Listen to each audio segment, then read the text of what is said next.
Bayangin satu tanah kecil di pesisir Laut Mediterania. Luasnya nggak seberapa, tapi namanya terus muncul di berita dunia. Setiap tahun, setiap dekade, bahkan sudah lebih dari 1 abad. Di sana, dua bangsa sama-sama merasa punya hak sejarah. Sama-sama merasa punya luka. Sama-sama merasa tanah itu adalah rumah mereka. Konflik Israel dan Palestina bukan cuma soal perang roket atau serangan udara. Ini soal identitas. Soal tanah. Soal pengungsi yang terus menunggu pulang sejak 1948. Soal Yerusalem, kota yang suci bagi 3 agama sekaligus. Dari runtuhnya Kesultanan Utsmaniyah, janji Inggris yang saling bertabrakan, Holocaust di Eropa, lahirnya negara Israel, Nakba bagi rakyat Palestina, Perang 6 Hari 1967, Intifada, hingga eskalasi besar di abad ke-21. Semuanya terhubung dalam satu rangkaian sejarah panjang yang rumit dan penuh emosi. Pertanyaannya sekarang, kenapa konflik ini begitu sulit selesai? Siapa sebenarnya yang salah? Dan apakah perdamaian masih mungkin terjadi? Di video ini, kita nggak akan melihatnya hitam putih. Kita akan bedah sejarahnya dari awal. Runtut, jelas, tanpa potongan-potongan narasi yang bikin bingung. Karena untuk memahami hari ini, kita harus benar-benar paham bagaimana semuanya dimulai.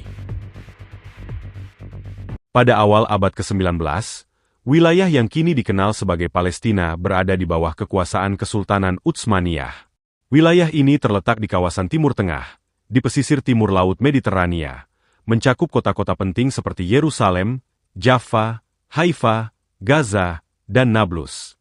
Saat itu, Palestina bukanlah sebuah negara merdeka, melainkan bagian administratif dari kekaisaran yang berpusat di Istanbul, Turki.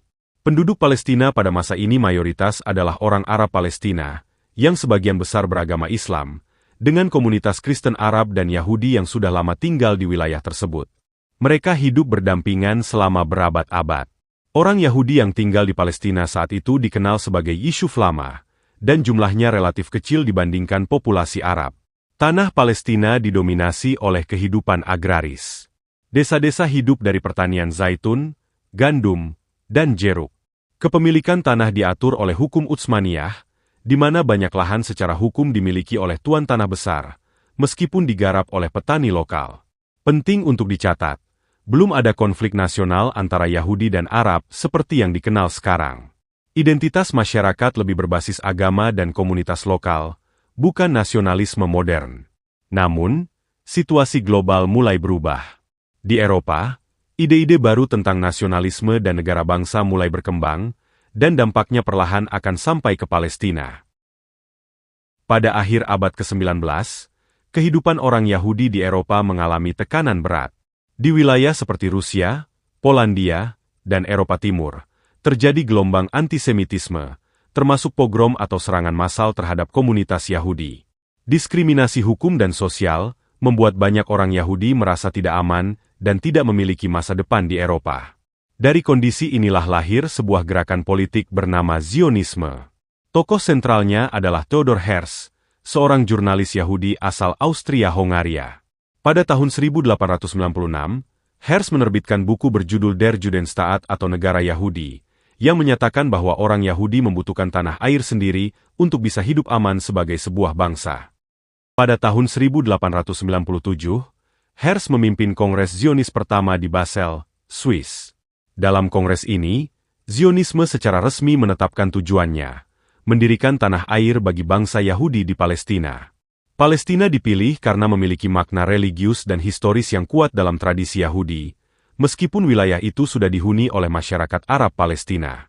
Sejak saat itu, Zionisme bukan lagi sekadar ide, melainkan gerakan terorganisir dengan dana, strategi, dan jaringan internasional. Inilah titik awal perubahan besar yang akan berdampak langsung pada Palestina. Mulai tahun 1882, gelombang migrasi Yahudi ke Palestina dimulai. Periode ini dikenal sebagai Aliyah pertama dan Aliyah kedua. Ribuan orang Yahudi dari Eropa Timur dan Rusia pindah ke Palestina, yang saat itu masih berada di bawah Kesultanan Utsmaniyah. Para imigran Zionis ini membeli tanah, seringkali dari tuan tanah Arab yang tinggal jauh dari wilayah Palestina, seperti di Damaskus atau Beirut. Secara hukum, pembelian ini sah. Namun dalam praktiknya, banyak petani Arab Palestina yang telah lama menggarap tanah tersebut kehilangan akses dan mata pencaharian mereka. Disinilah ketegangan mulai muncul. Bagi orang Yahudi Zionis, migrasi ini adalah kembali ke tanah leluhur. Namun bagi masyarakat Arab Palestina, ini terasa seperti pendatang asing yang mulai menguasai tanah. Perbedaan bahasa, budaya, dan tujuan politik memperlebar jarak antara kedua komunitas. Pada periode ini juga dibentuk pemukiman Yahudi baru, seperti Petah Tikva dan Rishon Lezion. Pemukiman ini sering menerapkan kebijakan tenaga kerja eksklusif Yahudi, yang semakin memperkuat pemisahan sosial antara komunitas Yahudi dan Arab. Seiring meningkatnya imigrasi Yahudi, kesadaran politik di kalangan masyarakat Arab Palestina juga mulai tumbuh. Terinspirasi oleh gerakan nasionalisme Arab yang berkembang di wilayah Suriah, Mesir, dan Lebanon, masyarakat Palestina mulai melihat diri mereka sebagai sebuah komunitas dengan identitas dan kepentingan bersama. Surat kabar Arab lokal mulai terbit di kota-kota seperti Jaffa dan Yerusalem, membahas isu tanah, imigrasi, dan masa depan Palestina. Para tokoh lokal memperingatkan bahwa proyek Zionisme tidak hanya bersifat religius, tetapi juga politik, dengan tujuan membentuk negara. Meskipun masih dalam tahap awal dan belum terorganisir secara militer, benih konflik sudah tertanam. Dua kelompok nasional, nasionalisme Yahudi, Zionisme, dan nasionalisme Arab Palestina, mulai mengklaim wilayah yang sama, dengan visi masa depan yang saling bertentangan. Tahun 1914, Perang Dunia Pertama pecah dan mengubah peta politik global. Kesultanan Utsmaniyah bergabung dengan pihak Jerman, sementara Inggris dan Prancis berada di pihak sekutu. Palestina menjadi wilayah strategis, karena lokasinya dekat terusan Suez. Saat perang berlangsung, Inggris membuat berbagai janji yang saling bertentangan. Kepada pemimpin Arab, Inggris menjanjikan kemerdekaan jika Arab membantu melawan Utsmaniyah. Namun pada tahun 1917, Inggris juga mengeluarkan deklarasi Balfour, sebuah surat resmi dari Menteri Luar Negeri Inggris Arthur James Balfour, yang menyatakan dukungan Inggris terhadap pendirian tanah air nasional bagi bangsa Yahudi di Palestina. Deklarasi ini menjadi titik balik besar. Untuk pertama kalinya, kekuatan dunia secara terbuka mendukung proyek Zionisme di Palestina, tanah yang sudah dihuni oleh masyarakat Arab. Dari sinilah konflik Israel-Palestina mulai memasuki fase yang lebih terbuka, sistematis, dan internasional. Pada tahun 1918, Perang Dunia Pertama berakhir dengan kekalahan Kesultanan Utsmaniyah. Wilayah Palestina kemudian jatuh ke tangan Inggris.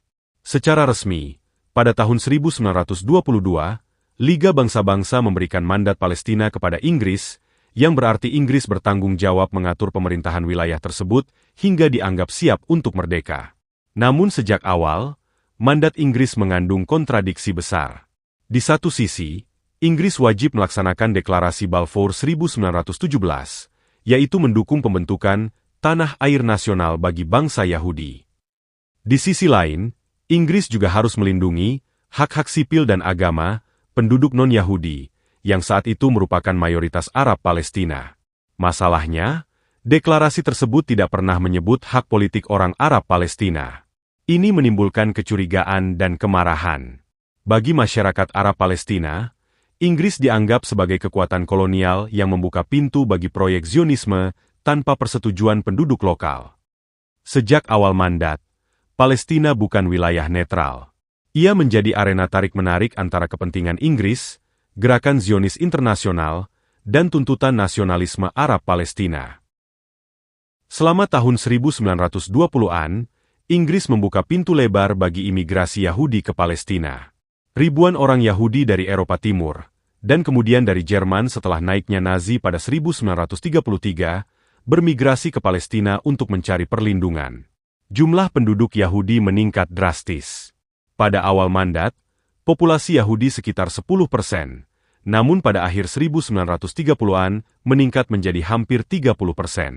Perubahan demografi ini sangat cepat dan terasa langsung di kota-kota seperti Tel Aviv, Haifa, dan Yerusalem.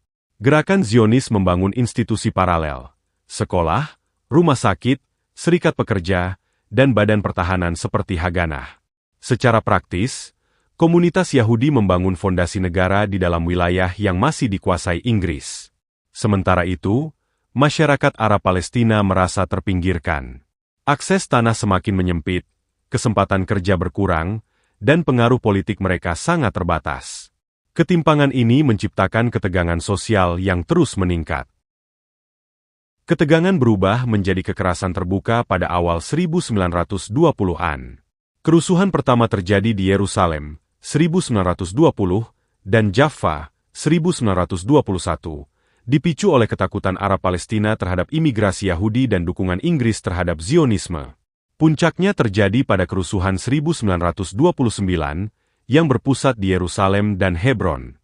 Konflik ini berkaitan dengan sengketa akses ke tembok barat, Western Wall, tempat suci bagi Yahudi dan bagian dari kompleks Masjid Al-Aqsa yang suci bagi Muslim.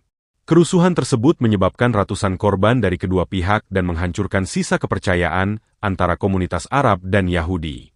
Setelah peristiwa ini, koeksistensi lama yang sebelumnya relatif damai nyaris runtuh sepenuhnya. Inggris merespons dengan membentuk komisi penyelidikan, tetapi solusi yang ditawarkan bersifat sementara dan tidak menyentuh akar masalah. Pertanyaan tentang siapa yang berhak atas Palestina. Dalam situasi yang semakin genting, masyarakat Arab Palestina mulai membangun struktur politik sendiri. Tokoh paling berpengaruh pada masa ini adalah Haj Amin al-Husseini, yang menjabat sebagai mufti besar Yerusalem. Ia menjadi simbol perlawanan terhadap Zionisme dan kebijakan Inggris. Melalui pidato, organisasi keagamaan, dan jaringan politik, Al-Husseini menggalang dukungan luas di kalangan Arab Palestina. Namun, berbeda dengan gerakan Zionis yang terorganisir rapi dan memiliki dukungan internasional, kepemimpinan Arab Palestina terpecah-pecah, kekurangan sumber daya, dan sering ditekan oleh Inggris. Banyak pemimpin Arab dipenjara atau diasingkan, melemahkan konsolidasi politik mereka. Ketimpangan organisasi ini menjadi faktor penting yang memengaruhi arah konflik di tahun-tahun berikutnya. Titik ledak terbesar terjadi pada 1936, saat meletus pemberontakan Arab besar di Palestina. Ini bukan lagi kerusuhan lokal, melainkan perlawanan nasional yang terorganisir terhadap Inggris dan imigrasi Yahudi. Pemberontakan dimulai dengan mogok umum selama 6 bulan, diikuti oleh aksi perlawanan bersenjata di pedesaan. Tujuan utama mereka jelas, menghentikan imigrasi Yahudi, melarang penjualan tanah, dan menuntut kemerdekaan Palestina. Inggris merespons dengan kekuatan militer besar. Ribuan tentara dikerahkan, desa-desa dikepung, dan banyak pemimpin Arab ditangkap atau dibunuh. Pemberontakan berhasil dipadamkan pada 1939, tetapi dengan konsekuensi besar. Kepemimpinan Arab Palestina hancur, sementara komunitas Yahudi justru semakin kuat secara militer dan politik. Keseimbangan kekuatan pun berubah drastis, sebuah kondisi yang akan sangat menentukan pada fase berikutnya. Pada tahun 1939, tepat sebelum Perang Dunia Kedua meletus, Inggris menerbitkan kebijakan baru yang dikenal sebagai White Paper 1939. Dokumen ini berisi pembatasan ketat terhadap imigrasi Yahudi ke Palestina dan pembatasan penjualan tanah kepada orang Yahudi. Inggris berjanji akan membentuk negara Palestina merdeka dalam waktu 10 tahun dengan pemerintahan bersama Arab dan Yahudi. Bagi masyarakat Arab Palestina, White Paper ini dianggap sebagai kemenangan politik yang terlambat. Namun bagi gerakan Zionis, kebijakan ini dipandang sebagai pengkhianatan, terutama di saat orang Yahudi Eropa semakin terancam. Ketegangan pun meningkat. Kelompok Zionis mulai memandang Inggris bukan lagi pelindung, melainkan penghalang utama proyek negara Yahudi. Disinilah hubungan Inggris dan komunitas Yahudi Palestina mulai retak secara serius. Selama Perang Dunia Kedua, rezim Nazi Jerman melakukan pembantaian sistematis terhadap orang Yahudi Eropa dalam peristiwa yang dikenal sebagai Holocaust. Jutaan orang Yahudi kehilangan nyawa, dan jutaan lainnya kehilangan rumah, keluarga, serta masa depan. Peristiwa ini mengguncang opini dunia. Simpati internasional terhadap penderitaan Yahudi meningkat drastis, terutama di Amerika Serikat dan Eropa Barat. Palestina semakin dipandang sebagai satu-satunya tempat yang dianggap aman bagi para penyintas. Setelah perang berakhir pada 1945, puluhan ribu penyintas Holocaust berusaha masuk ke Palestina, seringkali secara ilegal karena pembatasan Inggris. Kapal-kapal pengungsi Yahudi dicegat di Laut Mediterania, dan penumpangnya dikirim ke kamp penahanan. Gambar-gambar ini memperkuat tekanan moral terhadap Inggris dan memperkuat legitimasi internasional gerakan Zionis. Pasca Perang Dunia Kedua, konflik memasuki fase baru. Kelompok bersenjata Zionis seperti Irgun dan Lehi mulai melakukan serangan terhadap instalasi Inggris di Palestina. Tujuan mereka adalah memaksa Inggris angkat kaki dan membuka jalan bagi negara Yahudi merdeka.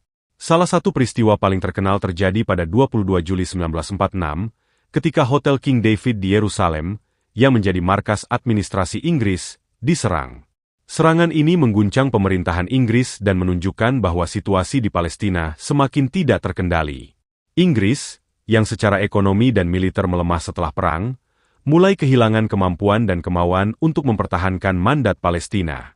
Biaya politik dan keamanan dianggap terlalu tinggi. Pada titik ini, Inggris menyadari bahwa konflik Palestina tidak lagi bisa diselesaikan secara sepihak. Pada awal 1947, Inggris secara resmi menyerahkan masalah Palestina kepada Perserikatan Bangsa-Bangsa, PBB. Sebuah badan khusus dibentuk, bernama UNSCOP, yaitu United Nations Special Committee on Palestine. UNSCOP mengunjungi Palestina, mendengar kesaksian dari berbagai pihak, dan mempelajari kondisi lapangan. Namun, masyarakat Arab Palestina menolak bekerja sama dengan komite tersebut karena menganggap PBB bias dan tidak mewakili kepentingan mereka. Setelah berbulan-bulan penyelidikan, mayoritas anggota UNSCOP merekomendasikan solusi pembagian wilayah Palestina menjadi dua negara, satu negara Yahudi dan satu negara Arab, dengan Yerusalem berada di bawah administrasi internasional. Usulan ini menjadi dasar keputusan paling penting dalam sejarah konflik Israel-Palestina. Pada 29 November 1947, Majelis Umum PBB mengesahkan Resolusi 181 yang secara resmi mengusulkan pembagian Palestina. Rencana ini memberikan sekitar 55% wilayah kepada negara Yahudi, meskipun mereka masih minoritas penduduk, dan sisanya kepada negara Arab Palestina. Komunitas Yahudi menerima rencana ini dengan sukacita, meskipun wilayahnya terfragmentasi.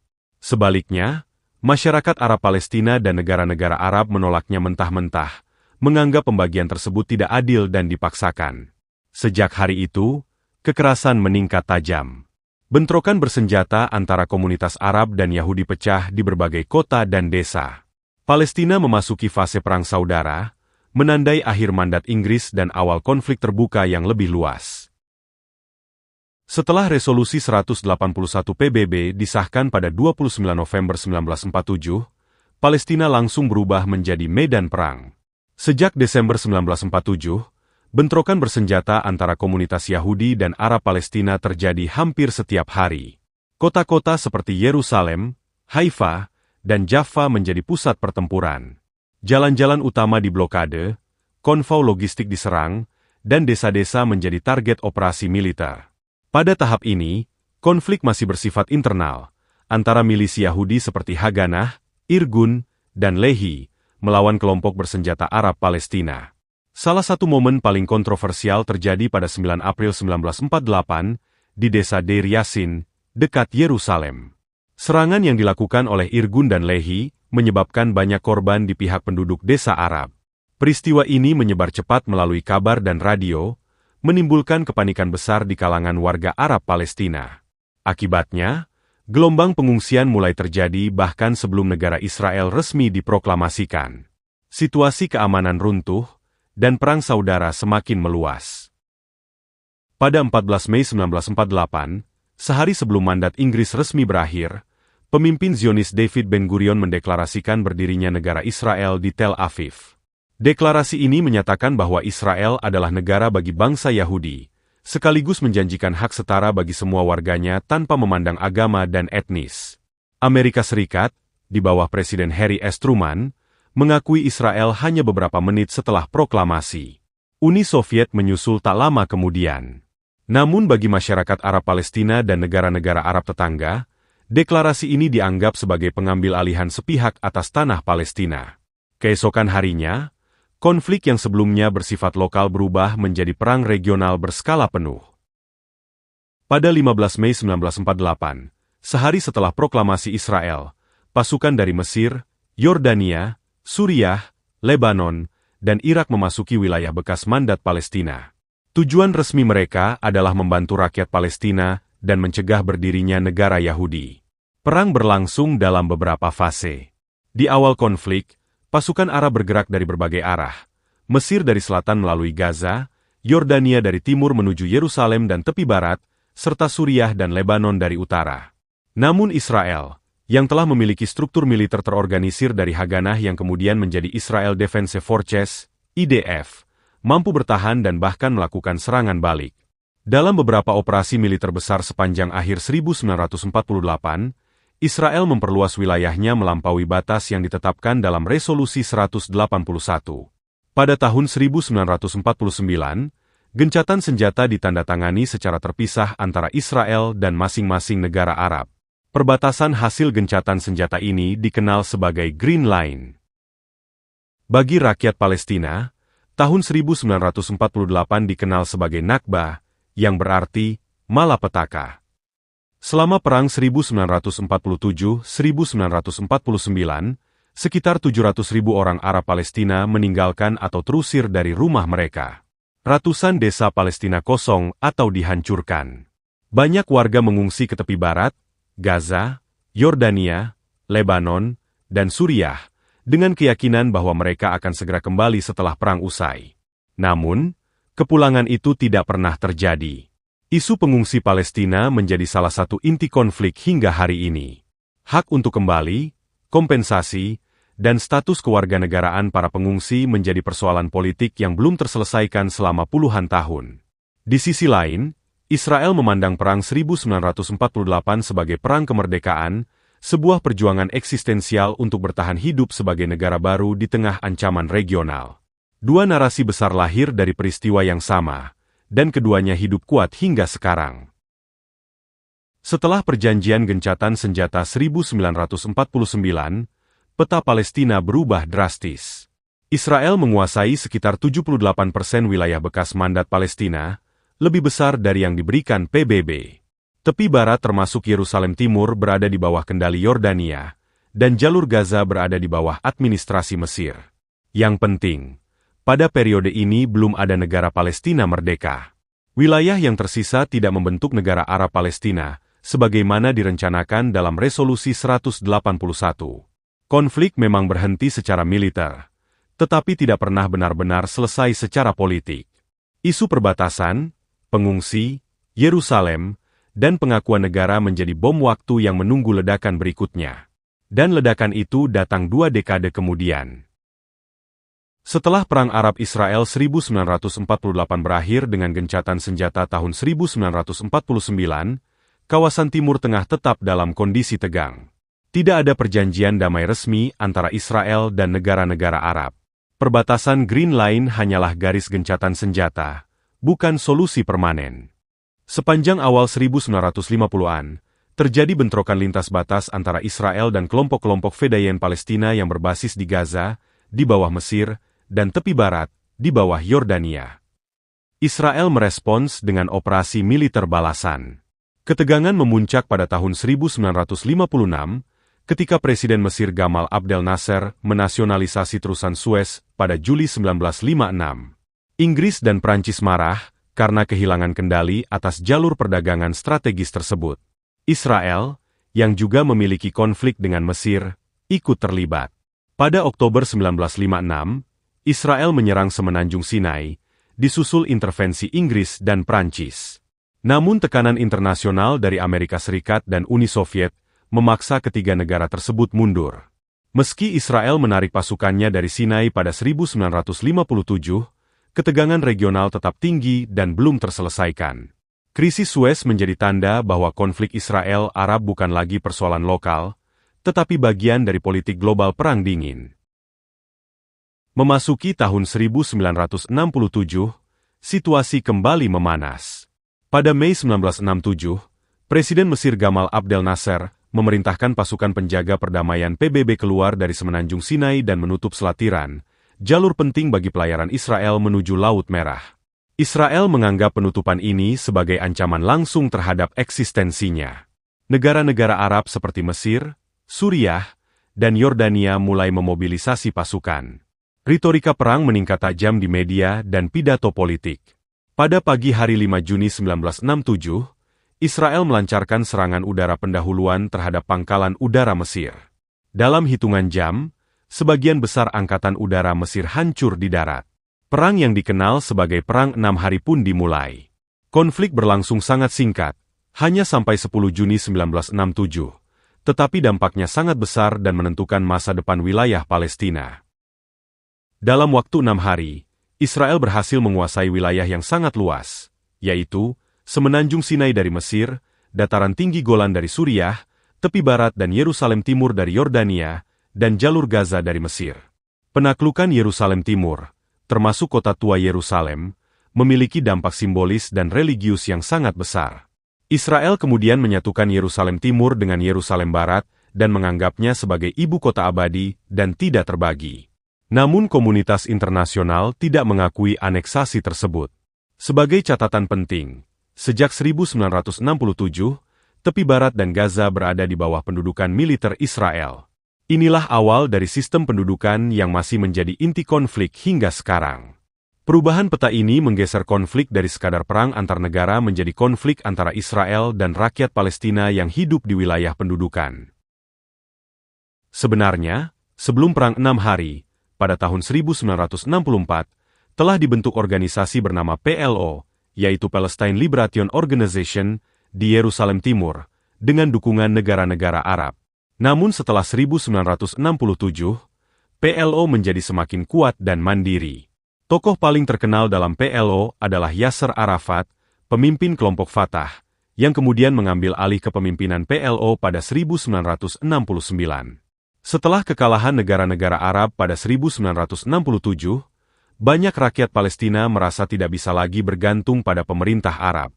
Mereka mulai melihat perjuangan mereka sebagai perjuangan nasional yang harus dipimpin sendiri.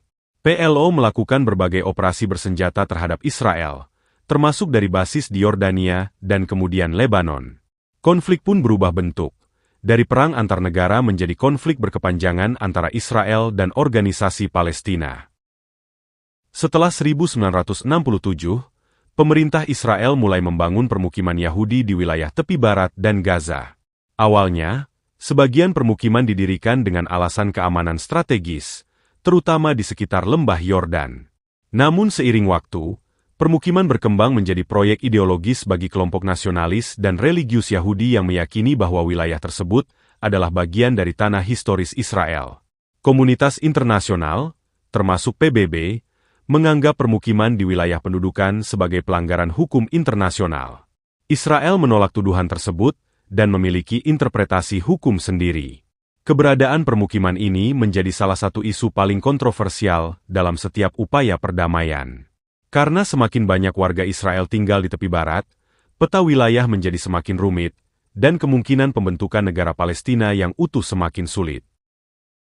Pada 8 Desember 1987, sebuah kecelakaan lalu lintas di Jabalia, jalur Gaza, antara truk Israel dan kendaraan warga Palestina memicu ketegangan besar. 4 warga Palestina tewas. Insiden ini terjadi dalam konteks frustrasi panjang akibat pendudukan sejak 1967, pembatasan ekonomi, dan ekspansi permukiman Israel di tepi barat dan Gaza. Dalam hitungan hari, protes massal pecah di Gaza dan menyebar cepat ke tepi barat, termasuk kota-kota seperti Nablus, Ramallah, dan Hebron. Peristiwa ini dikenal sebagai Intifada pertama, yang berarti pemberontakan atau guncangan. Berbeda dari perang sebelumnya, Intifada ini didominasi aksi rakyat sipil, demonstrasi, pemogokan, boikot produk Israel, dan perlawanan batu melawan tentara. Israel merespons dengan pengerahan militer besar-besaran untuk mengendalikan wilayah pendudukan. Intifada mengubah persepsi dunia. Untuk pertama kalinya, isu Palestina terlihat bukan sekadar konflik antar negara, tetapi perjuangan rakyat yang hidup di bawah pendudukan militer. Di tengah Intifada, muncul organisasi baru bernama Hamas, yang didirikan pada tahun 1987 di Gaza. Hamas berakar dari cabang Ikhwanul Muslimin Palestina, dan menawarkan pendekatan berbeda dari PLO yang sekuler. Jika PLO di bawah Yasser Arafat lebih cenderung menggabungkan diplomasi dan perjuangan bersenjata, sementara Hamas mengedepankan perlawanan berbasis Islam dan menolak pengakuan terhadap Israel. Sejak awal 1990-an, Hamas mulai melakukan serangan terhadap target Israel, termasuk aksi bom bunuh diri. Ini memperumit dinamika politik Palestina sendiri, karena muncul persaingan antara PLO dan Hamas dalam memimpin perjuangan nasional. Dengan munculnya Hamas, konflik bukan hanya antara Israel dan Palestina, tetapi juga mencakup perpecahan internal di kubu Palestina. Setelah bertahun-tahun intifada dan tekanan internasional, negosiasi rahasia digelar di Oslo, Norwegia, pada awal 1990-an antara perwakilan Israel dan PLO. Hasilnya adalah Perjanjian Oslo I, yang ditandatangani pada 13 September 1993 di Washington, D.C. Dalam momen bersejarah itu, Perdana Menteri Israel Yitzhak Rabin dan Ketua PLO Yasser Arafat berjabat tangan di hadapan Presiden Amerika Serikat Bill Clinton. Isi utama kesepakatan ini yaitu, PLO mengakui hak Israel untuk eksis, Israel mengakui PLO sebagai wakil sah rakyat Palestina, dan dibentuk Otoritas Palestina, atau Palestinian Authority, untuk mengelola pemerintahan sementara di sebagian tepi barat dan Gaza. Banyak pihak melihat ini sebagai awal solusi dua negara. Dunia menyambut dengan optimisme besar. Pada 1995, ditandatanganinya Perjanjian Oslo II, yang membagi tepi barat menjadi 3 zona administratif, yaitu, Area A, dikendalikan penuh oleh Otoritas Palestina. Area B, kendali sipil Palestina, keamanan bersama Israel. Dan Area C, dikendalikan penuh oleh Israel, termasuk sebagian besar wilayah dan permukiman. Secara teori, pembagian ini bersifat sementara selama 5 tahun sebelum status final dirundingkan. Namun dalam praktiknya, isu-isu inti seperti Yerusalem, pengungsi Palestina, permukiman Israel, dan batas negara ditunda. Sementara negosiasi berjalan, pembangunan permukiman Israel di area C terus berlangsung. Hal ini memicu kekecewaan di kalangan Palestina yang merasa proses damai tidak menghentikan realitas pendudukan di lapangan. Optimisme mulai digantikan oleh ketidakpercayaan. Harapan Perjanjian Perdamaian Oslo mengalami pukulan besar pada 4 November 1995, ketika Perdana Menteri Israel Yitzhak Rabin dibunuh oleh ekstremis Yahudi yang menolak proses perdamaian. Negosiasi tetap berjalan, tetapi semakin sulit. Pada Juli 2000, diadakan pertemuan di Camp David antara Perdana Menteri Israel Ehud Barak, Yasser Arafat, dan Presiden Bill Clinton. Namun pertemuan ini gagal mencapai kesepakatan final. Pada 28 September 2000, kunjungan politisi Israel Ariel Sharon ke Kompleks Masjid Al-Aqsa, atau Temple Mount, di Yerusalem Timur, memicu protes besar.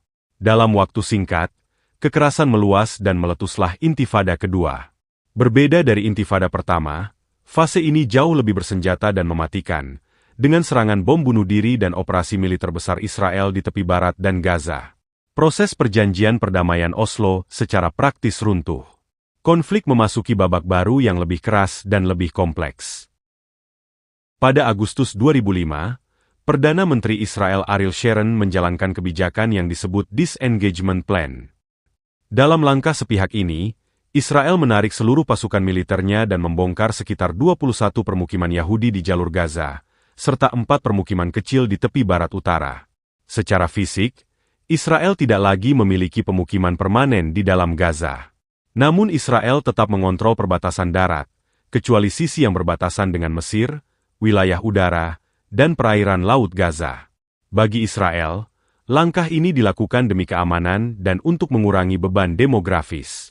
Sebagian warga Palestina melihatnya sebagai kemenangan perlawanan. Namun yang lain menilai bahwa ini bukan akhir pendudukan, melainkan perubahan bentuk kontrol. Keputusan 2005 ini menjadi titik balik penting, karena membuka jalan bagi perubahan politik besar di internal Palestina. Pada Januari 2006, Palestina menggelar pemilihan legislatif. Hasilnya mengejutkan banyak pihak, di mana Hamas memenangkan mayoritas kursi parlemen, mengalahkan Partai Fatah yang dipimpin Mahmud Abbas, yaitu penerus Yasser Arafat, yang wafat pada 2004. Kemenangan Hamas memicu ketegangan dengan Israel dan negara-negara Barat, yang menganggap Hamas sebagai organisasi militan dan menuntut pengakuan terhadap Israel serta penghentian kekerasan. Ketegangan antara Hamas dan Fatah sendiri meningkat menjadi konflik bersenjata. Pada Juni 2007, Hamas mengambil alih kendali penuh di Gaza, sementara Fatah tetap memerintah di tepi barat melalui otoritas Palestina. Sejak saat itu, Palestina secara de facto terbelah dua. Yang pertama, Gaza di bawah Hamas, dan tepi barat di bawah otoritas Palestina. Perpecahan ini melemahkan posisi Palestina dalam negosiasi internasional dan memperumit upaya perdamaian. Setelah Hamas menguasai Gaza pada 2007, Israel bersama Mesir memberlakukan pembatasan ketat terhadap pergerakan barang dan orang, baik yang masuk maupun keluar dari Gaza. Israel menyatakan blokade ini bertujuan mencegah penyelundupan senjata dan serangan roket. Di sisi lain, Hamas dan kelompok bersenjata lain di Gaza meluncurkan roket ke wilayah Israel Selatan, termasuk kota Sderot dan Ashkelon. Serangan roket ini memicu operasi militer balasan dari Israel. Kondisi kemanusiaan di Gaza menjadi semakin sulit akibat pembatasan ekonomi dan konflik berulang. Gaza berubah menjadi wilayah yang padat, terisolasi, dan rentan terhadap eskalasi sewaktu-waktu. Ketegangan ini akhirnya meledak menjadi perang terbuka pada akhir 2008. Pada Mei 2021, ketegangan kembali meningkat setelah sengketa penggusuran warga Palestina di lingkungan Sheikh Jarrah, Yerusalem Timur, serta bentrokan di Kompleks Al-Aqsa selama bulan Ramadan. Hamas kemudian meluncurkan roket ke arah Yerusalem dan kota-kota Israel lainnya. Israel merespons dengan serangan udara besar-besaran ke Gaza. Konflik berlangsung sekitar 11 hari sebelum gencatan senjata tercapai melalui mediasi Mesir. Yang berbeda kali ini adalah munculnya kerusuhan internal di beberapa kota campuran Israel, seperti Lot dan Haifa, antara warga Arab Israel dan Yahudi Israel. Ini menunjukkan bahwa ketegangan tidak hanya terjadi di wilayah pendudukan, tetapi juga di dalam masyarakat Israel sendiri.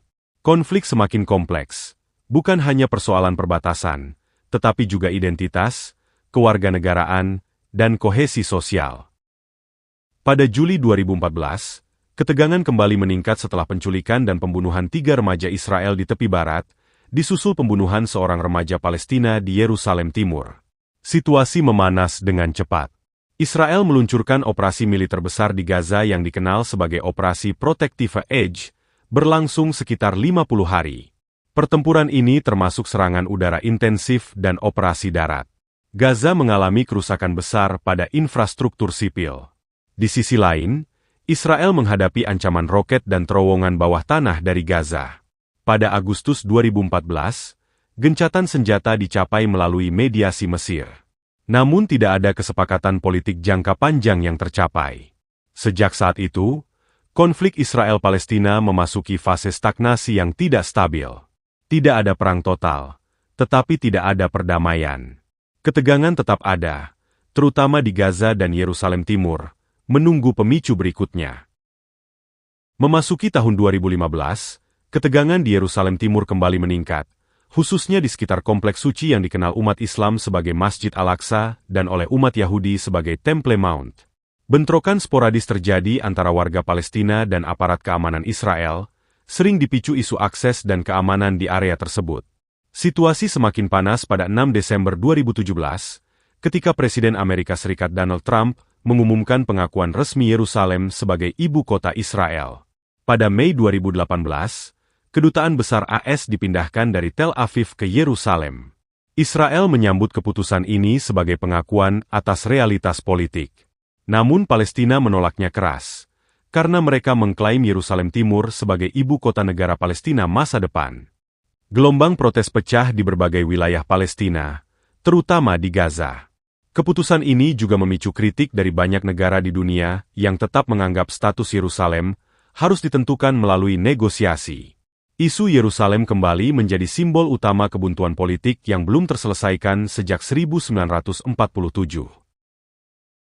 Pada Maret 2018, ribuan warga Gaza memulai aksi protes massal di sepanjang pagar perbatasan dengan Israel. Gerakan ini dikenal sebagai Great March of Return. Tujuan utama mereka adalah menuntut hak kembali bagi pengungsi Palestina dan memprotes blokade Gaza yang telah berlangsung sejak 2007. Aksi ini berlangsung berbulan-bulan, terutama setiap hari Jumat. Israel menyatakan bahwa aksi tersebut berisiko dimanfaatkan kelompok bersenjata untuk menyusup atau menyerang perbatasan. Aparat keamanan Israel merespons dengan tindakan pengamanan ketat. Ketegangan meningkat menjadi beberapa putaran pertempuran singkat antara Israel dan Hamas pada 2018-2019, dengan peluncuran roket dari Gaza dan serangan udara balasan dari Israel. Periode ini menunjukkan pola yang berulang. Protes atau insiden kecil berubah menjadi eskalasi militer terbatas, lalu berakhir dengan gencatan senjata sementara tanpa solusi jangka panjang. Pada 2020, terjadi perkembangan besar di kawasan Timur Tengah. Melalui mediasi Amerika Serikat, Israel menandatangani kesepakatan normalisasi hubungan dengan beberapa negara Arab, termasuk Uni Emirat Arab dan Bahrain, dalam perjanjian yang dikenal sebagai Abraham Accords. Kesepakatan ini difasilitasi oleh pemerintahan Donald Trump dan dipandang sebagai terobosan diplomatik. Setelah itu, Maroko dan Sudan juga menyusul membuka hubungan dengan Israel. Bagi Israel, ini adalah keberhasilan strategis besar. Hubungan dengan negara-negara Arab bisa dibangun tanpa harus terlebih dahulu menyelesaikan konflik Palestina. Namun bagi Palestina, langkah ini terasa seperti pengabaian. Selama beberapa dekade, posisi resmi Liga Arab adalah tidak ada normalisasi tanpa pembentukan negara Palestina. Abraham Accords menunjukkan bahwa dinamika regional mulai bergeser. Konflik Israel-Palestina yang dulu menjadi pusat politik Timur Tengah, kini tidak lagi menjadi satu-satunya prioritas negara-negara Arab. Pada Mei 2021, ketegangan kembali meningkat setelah sengketa penggusuran warga Palestina di lingkungan Sheikh Jarrah, Yerusalem Timur, serta bentrokan di Kompleks Al-Aqsa selama bulan Ramadan. Hamas kemudian meluncurkan roket ke arah Yerusalem dan kota-kota Israel lainnya. Israel merespons dengan serangan udara besar-besaran ke Gaza. Konflik berlangsung sekitar 11 hari sebelum gencatan senjata tercapai melalui mediasi Mesir. Yang berbeda kali ini adalah munculnya kerusuhan internal di beberapa kota campuran Israel, seperti Lod dan Haifa, antara warga Arab Israel dan Yahudi Israel. Ini menunjukkan bahwa ketegangan tidak hanya terjadi di wilayah pendudukan, tetapi juga di dalam masyarakat Israel sendiri. Konflik semakin kompleks, bukan hanya persoalan perbatasan, tetapi juga identitas, kewarganegaraan, dan kohesi sosial. Pada 7 Oktober 2023, Hamas melancarkan serangan besar dari Gaza ke wilayah Israel Selatan. Serangan ini mengejutkan Israel dan memicu respons militer besar-besaran terhadap Gaza. Pemerintahan Perdana Menteri Benyamin Netanyahu menyatakan bahwa Israel berada dalam kondisi perang dan bertekad menghancurkan kemampuan militer Hamas. Serangan udara dan operasi darat diluncurkan di Gaza. Konflik ini menarik perhatian global secara intens. Presiden Amerika Serikat Joe Biden menyatakan dukungan terhadap keamanan Israel, sementara banyak negara juga menyerukan perlindungan warga sipil Palestina dan gencatan senjata kemanusiaan. Peristiwa ini kembali mengubah dinamika regional dan internasional. Isu sandera, krisis kemanusiaan di Gaza, serta ketegangan di tepi barat dan perbatasan Lebanon memperluas risiko konflik. Hingga kini, pertanyaan besar yang belum terjawab tetap sama seperti puluhan tahun lalu. Apakah solusi dua negara masih mungkin? Ataukah konflik ini akan terus berulang dalam siklus kekerasan tanpa akhir?